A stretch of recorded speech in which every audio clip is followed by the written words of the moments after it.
Hello दोस्तों, veterans नमस्कार। मैं दीवान सिंह। मैं बताना चाहूँगा कि वेणुगोपालन सर का जो लेटर के 4 पार्ट थे, उनके 2 पार्ट मैंने पहले वीडियो में यानी पार्ट 1 में रख दिए थे। ये उसका दूसरा पार्ट है, क्योंकि एक ही वीडियो में यदि मैं रखता तो उनकी जो लैंग्वेज है, उनका जो क्या नाम है, जो कुछ भी लिखा है वो अच्छी तरह से पढ़ने में नहीं आता। अब ये आपका अच्छी तरह से पढ़ने में आएगा और पहले पार्ट से कंटिन्यू करते हुए अगले पार्ट में कंटिन्यू कर रहा हूँ। तो वो कहते हैं कि जो सेटलमेंट है इंडियन बैंक एसोसिएशन का 1993 का और ईआईबीए के बीच में या यूनियन के बीच में, अभी भी वो इफेक्ट में है और गवर्नमेंट को जो पेंशन है अपडेट करना चाहिए। यानी कई तरीके से उन्होंने उस चीज को लिया। तो पहले तो यही लिया कि भाई जब आरबीआई की जब बात करते हो तो आरबीआई में 1/3/2019 से अपडेट हो चुका है, आप यहां पर अपडेट कीजिए। अब आगे वो क्या कहते हैं। Of Indian Bank Association is in full force and effect that the government has to update pension in the nationalised commercial banks with effect from 1/3/2019। यानी कहने का मतलब यह है उनका कि जो सेटलमेंट था वो फुल फोर्स में है और गवर्नमेंट को उसके अनुसार 1/3/2019 से करना चाहिए, as it did in the Reserve Bank of India in accordance with clause 6 and 12 of the settlement. पहली बात तो ये है। अब आगे क्या कहते हैं। Regulation 35.1 of the Bank Employees Pension Regulation 995 laid down that in respect of employee who retired between the first day of January 1986 but before the 31st day of October 97, basic pension and additional pension will be updated as per the formula given in Appendix 1। यानी यहां भी उसके regulation में updation word आ रहा है, समझे। And additional pension उसके बाद, and this was amended in the year 2003 as basic pension and additional pension wherever applicable shall be updated. यहां पर will be updated, shall be updated हो गया as per the formula given in appendix 1। The removal of the time frame of retirement of the employee for the purpose of updating pension. The substitution of the words will be updated and will shall be updated, and the import of the words wherever applicable in the amendment remove any iota of doubt and emphasize that pension has to be updated in tune with the revised pay scales arising out of bipartite settlement। बड़ा बड़ा स्पष्ट बोल दिया कि जो updating आया 30.1 में, वो बाद में इसको अमेंड भी किया गया था। एक तो उनको बिल भी अपडेटेड की जगह सेल भी कर दिया गया और दूसरा वेयर एप्लीकेबल कर दिया गया, उसके बावजूद भी नहीं किया गया। यानी ये कि सीधे सीधे ये बताता है लीगल इंटरप्रिटेशन के मतलब पेंशन को अपडेशन करना था, और यदि यहां कोई दिक्कत थी तो बाद में इसका सहारा रेगुलेशन 56 से भी लिया जा सकता था।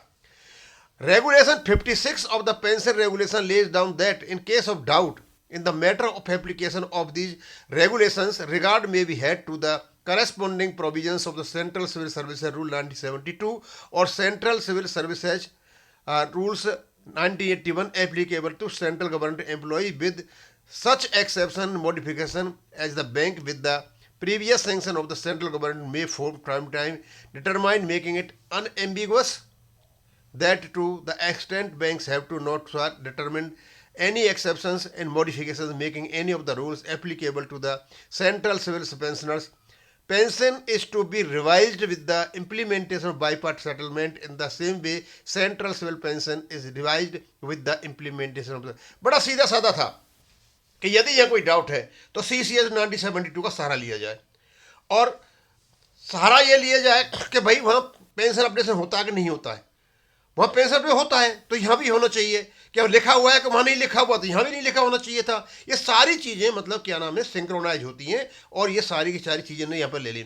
It is dismaying that in spite of definite provisions contain in regulation 35.1 and regulation 56 the Indian Banks Association has not this updated pension. और उन्होंने जो आईबीए है, इन्होंने एक गलत तरीके से माननीय सुप्रीम कोर्ट में जाकर के अपने पॉइंट को रखा है, with no scruples affirming that the pension regulations don't have provisions for updating the pension. और जाकर के मैंने आज ही बनाया था वीडियो ये कि जो एचआर शर्मा साहब थे, जो सीनियर एडवाइजर हैं आईबीए के, उनको किसने कहा था झूठा एफिडेविट देने का। ये वही बात यहां पर आ गई है। Pension funds of banks were created with the CPF of employees. A CPF returned by employees who retired on or after 1/1/1986 who were admitted to the pension scheme. As its launch in 1995, pension the banks is hence payable out of the deferred wages of employees and not from the revenue accounts of banks or from the exchequer. In such a situation, non-payment of the pension mandated under the pension regulation amount to a daylight robbery and expropriation of the bank pensioners by the concerned banks. मतलब इन्होंने डाका डाला है बैंकों की pension bank pensioner की pension पर. The pension fund of all banks had to corpus of a कितना 4,56,424 crore as on 31/2025 with growth of 49,969 crore during the year 2024 और 25. And all banks can pay more than double the present pension to all their pensioners. Yet the Indian Banks Association and Department of Finance Services are blocking the updating of the pension in the banks on a lame plea that the matter is sub judice. The Honorable Supreme Court, the sentinel of the justice that has to reach justice to the common man, is made a tool for denying justice to the victims, and many pensioners attained the great majority in penury when the short state-run banks have fraudulently detained their deferred wages and lifetime savings in the pension fund in breach of trust with an uncapped promise of paying pension in accordance with the pension regulations. यानी इसमें वेणुगोपालन साहब ने ऐसी ऐसी बातें बोल दी हैं जो एक बहुत ही मजा हुआ वकील और एक लीगल इंटरप्रेट करता है. वो बताते हैं कि जो कुछ भी हो रहा है बैंक पेंशनर के साथ में, मतलब बैंक पेंशनर को मजबूर कर दिया है एक मतलब ऐसी ज़िंदगी जीने के लिए जिसके लिए वो मतलब आदी नहीं है. आई इम्प्लोर दैट द ऑनरेबल, अब यह अंत में उन्होंने रिक्वेस्ट कर रहे हैं किससे, ऑनरेबल प्राइम मिनिस्टर से, फाइनेंस मिनिस्टर से और CI साहब से. I implore that the honourable prime minister and the finance minister be pleased to carry out their obligation in keeping with their oath of office in the matter, and that the Honorable Chief Justice may please be to become the savior of the deprived community by causing quick disposal of the SLP number A to put an end to the unfold sufferings of the about 8 lakh bank pensioners at the earliest before the 10th anniversary date of the. और कहा है CGI साहब से कि इस case का आप जल्दी से जल्दी निपटारा कराएं जिससे कि जो बैंक पेंशनर हैं जो सफरिंग कर रहे हैं उनको ये मिल सके. काफ़ी अच्छा लेटर लिखा है, थैंक यू.